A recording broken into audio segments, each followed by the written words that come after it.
Friends, बात करने वाली हूँ आज मैं कुछ ऐसे फर्टिलाइज़र की जो कि सर्दी में डालने पर आपके प्लांट के लिए बहुत ही यूज़फुल रिज़ल्ट देंगे और आपका प्लांट बहुत ही हरा भरा और फूलों से भरा रहेगा। ये जो 5 मैं आपके लिए फर्टिलाइज़र बताने वाली हूँ वो सर्दी के हिसाब से बहुत ही बेस्ट फर्टिलाइज़र हैं। आपके प्लांट को सर्दी से भी बचाएंगे, साथ ही आपके प्लांट की हर समस्या को ख़त्म करेंगे। जैसे कि यदि कलियाँ गिर रही हैं तो वो भी बर्ड्स ड्रॉप होना भी बंद हो जाएगा और फूल नहीं आ रहे हैं तो फूल भी आने लगेंगे। क्योंकि सर्दियों में प्लांट की नेचुरली ग्रोथ कम हो जाती है और टेम्परेचर बहुत कम होने की वजह से, कोहरा पाला पड़ने की वजह से प्लांट की पत्तियां पीली पड़ने लगती हैं और प्लांट फूल लाना बंद कर देते हैं। क्योंकि हम प्लांट को बहुत छोटे छोटे पॉट में लगाते हैं तो लिमिटेड सॉइल होने की वजह से प्लांट के लिए हमें फर्टिलाइज़र के द्वारा एनर्जी और पोषक तत्व देने होते हैं, जिससे प्लांट अच्छी ग्रोथ करता रहे और उसमें फूल भी अच्छे आते रहें। तो ये फर्टिलाइज़र प्लांट में न केवल अच्छी ग्रोथ लाएंगे बल्कि यदि प्लांट में फूल ना आने की समस्या है, पत्तियां पीली पड़ रही हैं या प्लांट बहुत सर्दी की वजह से कमज़ोर हो गया है, तो ये सारी समस्याएं भी ख़त्म होंगी और प्लांट में बहुत तेज़ी से ग्रोथ होगी। ये फर्टिलाइज़र आप सभी प्लांट्स पर यूज़ कर सकते हैं, चाहे वो फूलों वाले पौधे हों, फलों वाले पौधे हों, सब्जियों वाले पौधे हों या विंटर प्लांट्स हों। लेकिन जो मैं फर्टिलाइज़र आपको बताऊंगी उन फर्टिलाइज़र को यूज़ करते समय आपको ये सावधानी रखनी है कि सारे फर्टिलाइज़र एक ही समय में आपको सभी प्लांट्स में नहीं देने हैं। किसी भी फर्टिलाइज़र को जब आप यूज़ करते हैं तो दूसरे फर्टिलाइज़र को यूज़ करते समय उसमें थोड़ा सा गैप होना चाहिए, 15 दिन 1 महीने, उसके बाद ही आप यूज़ करें। यदि इकट्ठे आप सारे फर्टिलाइज़र एक ही प्लांट में डाल देते हैं तो प्लांट में उसके साइड इफ़ेक्ट होते हैं, चाहे वो केमिकल फर्टिलाइज़र हो या फिर जैविक फर्टिलाइज़र हो। इस बात का आप ध्यान रखें। इसके साथ ही तेज़ सर्दियों में आपको प्लांट की देखभाल भी अच्छी तरह से करनी है, क्योंकि फर्टिलाइज़र डालने से केवल काम नहीं चलेगा। यदि प्लांट को अच्छी देखभाल नहीं मिलेगी तब भी फर्टिलाइज़र का प्लांट पर कोई इफ़ेक्ट नहीं पड़ेगा। इसलिए अच्छी धूप आती हो इस जगह पर आप अपने प्लांट्स को रखें।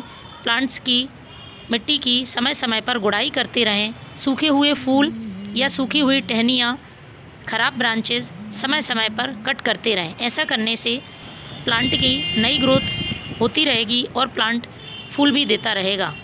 इसके साथ ही पानी का भी आपको ख्याल रखना है। ओवर वाटरिंग बिल्कुल भी इन सर्दियों में प्लांट में नहीं करनी है। यदि आप पानी ज़्यादा डालेंगे या फिर बहुत देर तक सॉइल में पानी भरा रहेगा तो प्लांट की जड़ें ख़राब हो जाएंगी और प्लांट अपनी ग्रोथ रोक देगा। तो इन बातों का यदि आप ध्यान रखेंगे, फर्टिलाइज़र डालेंगे तो प्लांट आपका ग्रोथ करेगा। तो चलिए मैं आपको इन 5 फर्टिलाइज़र के नाम बताती हूँ जिन्हें आप सर्दियों में आराम से यूज़ कर सकते हैं।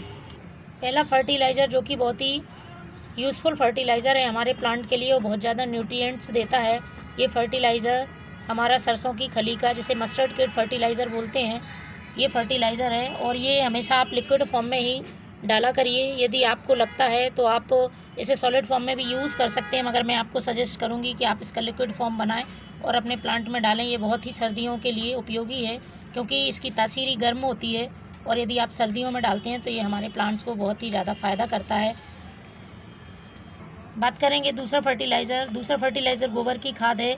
ये भी हमारे प्लांट को सर्दी से बचाता है। ये भी एक गर्म खाद की श्रेणी में आता है और हमारे प्लांट को गर्मी प्रदान करता है। तो आप इसका यूज़ भी सर्दियों में आराम से अपने प्लांट के लिए कर सकते हैं।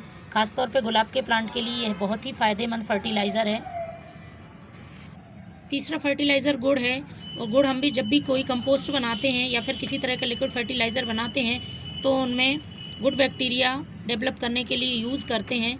तो ये भी हमारे प्लांट के लिए सर्दियों में बहुत ही अच्छा फर्टिलाइज़र के रूप में काम में आता है, तो आप इसको भी यूज़ कर सकते हैं। चौथा फर्टिलाइज़र यूरिया है।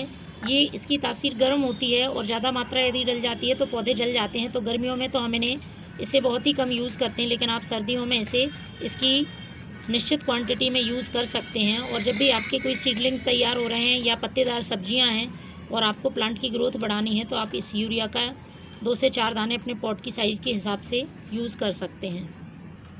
5वां फर्टिलाइज़र चाय पत्ती का फर्टिलाइज़र है। सर्दियों में इसको भी बहुत अच्छी तरह से इस्तेमाल किया जा सकता है और ये बहुत अच्छा रिज़ल्ट देता है हमारे प्लांट पे, ख़ासतौर पे फ्लावरिंग प्लांट में। सॉइल का एसिडिक नेचर करने के लिए इसको यूज़ किया जाता है।